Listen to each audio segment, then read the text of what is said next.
Hello and welcome to another Nerd Eternal short.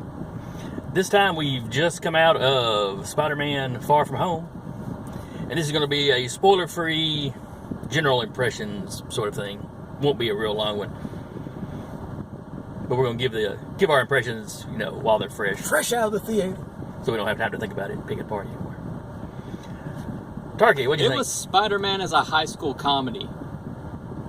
That was it. You had high school romantic comedy, Spider-Man moment. High school romantic comedy, Spider-Man moment. High school romantic comedy, Spider-Man moment.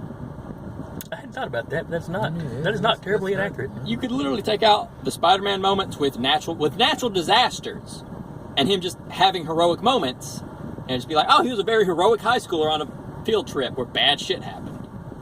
And it would have still been a movie that people could watch. How did you like it overall, though? There was a feeling of apathy at the end of it. Like, there were entertaining moments. I enjoyed some of it. But at the end, I'm apathetic. Okay. All in all, I would say it's probably been my favorite. I would say my favorite Marvel Studios Spider-Man, but there's only been the two. But it just feels like you've seen him a lot more than that. I liked it better than Homecoming. Other than his appearance in Civil War, though, he still doesn't feel like Spider-Man, and he never has. Yeah. There's too much Stark crammed into him. Spider-Man hasn't been a high schooler in my lifetime, unless you go to some of the Ultimates crap, or non-Peter Parker people that were. Hey, now back up. Took up the name. I like the Ultimates. I like the Ultimate Spider-Man. Yeah, Ultimate Spider-Man was decent. Yeah, you just said that Ultimate Spider-Man crap, and I was like, whoa, hold on. Yeah, Ultimate Universe. Go kick rocks, I don't care.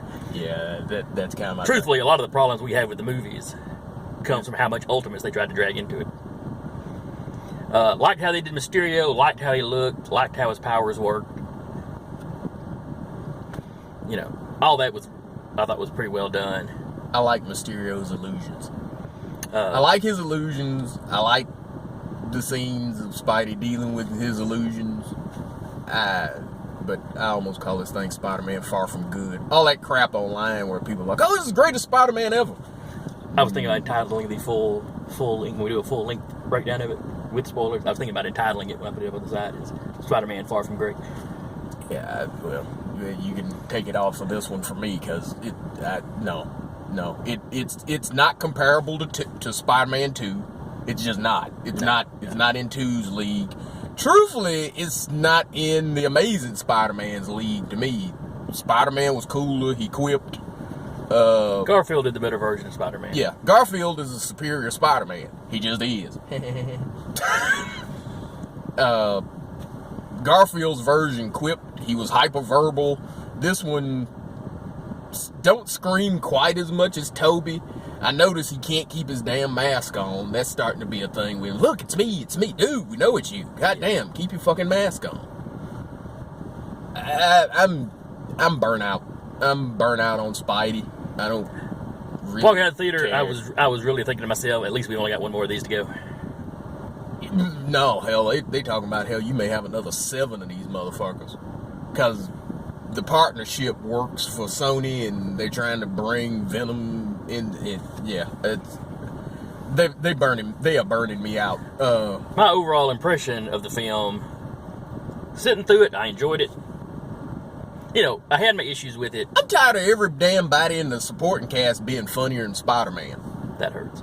The supporting cast, the classmates, the teacher, is funny. There ain't nothing funny about Spidey. Didn't do one goddamn thing in that whole movie that even made me smile, much less chuckle. Yeah, as a high school romantic comedy, it was pretty good. As a Spider-Man movie, ain't worth shit. Anyway, sorry. I enjoyed it most of the way through. What really kind of soured my overall opinion of it, because while it had issues, it was issues that I knew from the previous movie it was going to have. The too much Stark, etc., etc. This is Stark. Yeah. God. But and I won't go into what they were because I don't want to do any more spoilers than we've already done. But I haven't spoiled anything yet. Yeah, you have. I'll explain later. But the after credit scenes just soured me to it. I mean, they took. One of them took the one thing that I was thoroughly liking about this movie that made it different from the other Marvel movies and just took a whiz on it.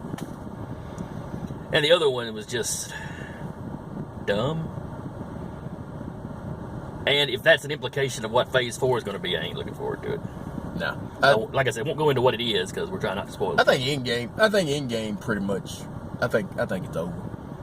I do. I think they're treading water right now, and I don't think they've got a clear plan of what they want to do. I think everything that they thought that made the first Infinity Phase or whatever the hell they called it, everything that made that good was the fact that they had it kind of planned out and stuff.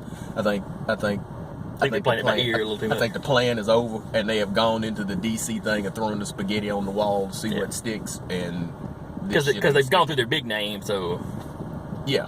No, they have. Well, yes, but like as a good reference point for Jason, do you remember Bleach? Yeah. Do you remember the Bount section? Mm-hmm. That was when the anime had caught up to the manga, and they needed gap time to continue to write the actual story. Yeah, it was the stretch seasons, yeah. It was a season where they just had to write it on the fly while they waited for the actual writer to get ahead. That's what this block's probably going to start feeling like. Yeah, it's going to be the stretch block while they get ready to do something with X-Men and Fantastic Four, which are the big names that they've got back. Yeah. But you need to give those names a little time away from Fox. It's while they build up something that actually makes sense and is well written. Here's stuff to try to keep you interested in the product. It's probably going to fail. They've had a decent amount of time between Fan Four Stick. It is something. Yeah. But X-Men. Do the Fantastic Four. And they'll probably wind up doing that after a few movies. Save the X-Men for Phase 5 or whatever. I think this next phase is going to struggle. Yeah. But anyway, that was our general feelings about. Don't believe the hype. I know because I got caught up in it. You can go online and you find people going, "Oh, this is the greatest Spider-Man movie," and it's this and that. No, it's really not. Well, I put it like this: if you like explosions, or you walked out of Homecoming going, "Oh man, that was a great Spider-Man flick," yeah, this one's simple enough that you probably like it. But if you were an actual Spider-Man fan that actually saw those other movies when they were new, no, it's hurting. It's hurting in a lot of ways that it don't.